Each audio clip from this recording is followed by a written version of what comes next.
Bonjour à toutes et tous, nous allons parler de la régulation de l'expression génique. Comme vous le savez, toute cellule est en interaction avec son environnement. Chacune d'elles échange avec l'extérieur, par exemple en excrétant des substances. Donc ceci c'est la dia que je vous avais déjà montré en début d'année. A l'inverse, le milieu, l'environnement cellulaire, peut avoir une influence sur le fonctionnement de la cellule. Ainsi, le milieu peut avoir une influence sur l'expression des gènes de la cellule. C'est ceci qui va nous intéresser aujourd'hui. En effet, comment donc réguler les gènes à exprimer? Si l'on prend le cas le plus simple des cellules prokaryotes, donc des cellules bactériennes, les scientifiques ont pu démontrer qu'elles s'adaptaient en permanence aux conditions du milieu. Et ces conditions sont physico-chimiques. Comment est-ce qu'elles le font? Elles produisent uniquement les enzymes, donc les protéines dotées de fonctions catalytiques, dont elles ont besoin. Cela se fait via une chaîne de réaction, qui peut être positive ou négative. Cette chaîne est induite grâce à un ensemble de gènes, qui seront transcrits à l'aide d'un même promoteur sous forme d'un seul ARN messager. Cependant, ce dernier sera traduit en plusieurs protéines différentes. On appelle cette structure une unité de régulation ou opéron.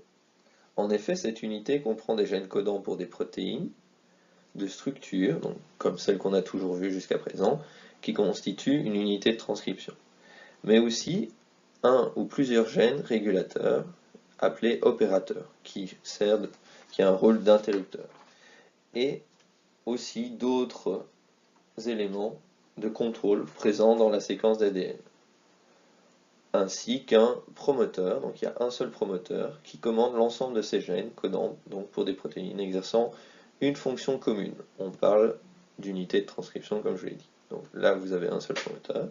Si on prend l'exemple de l'opéron TRP, qui sert à synthétiser le tryptophane chez la bactérie E. coli, tryptophane étant un acide aminé, lorsque l'ARN polymérase que vous voyez commence la transcription du brin d'ADN concerné, il se fixe au promoteur, et comme d'habitude. Mais il contient, celui-ci, un opérateur qui joue le rôle de régulation.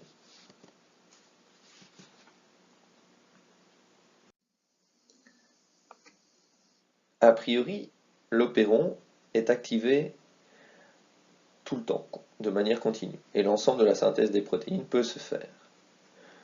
Néanmoins, une autre protéine provenant de la transcription des gènes régulateurs peut venir inhiber l'opéron. On appelle cette protéine spécifique à un opérateur le répresseur.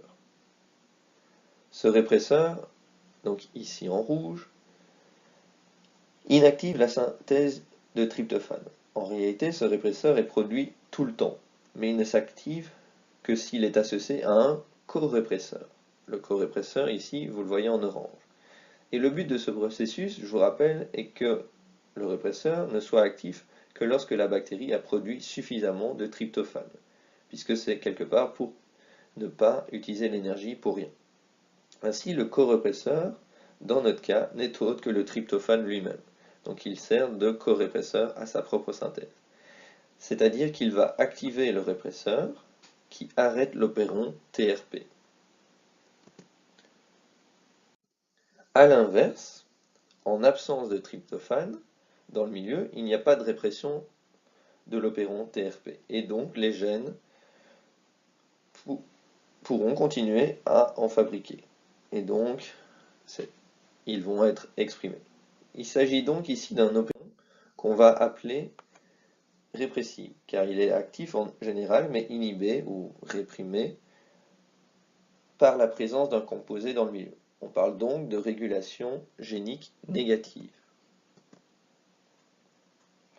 C'est souvent le cas de la synthèse de produits essentiels tels que des acides aminés qui ne se trouvent pas directement dans notre alimentation. On parle de voies anaboliques.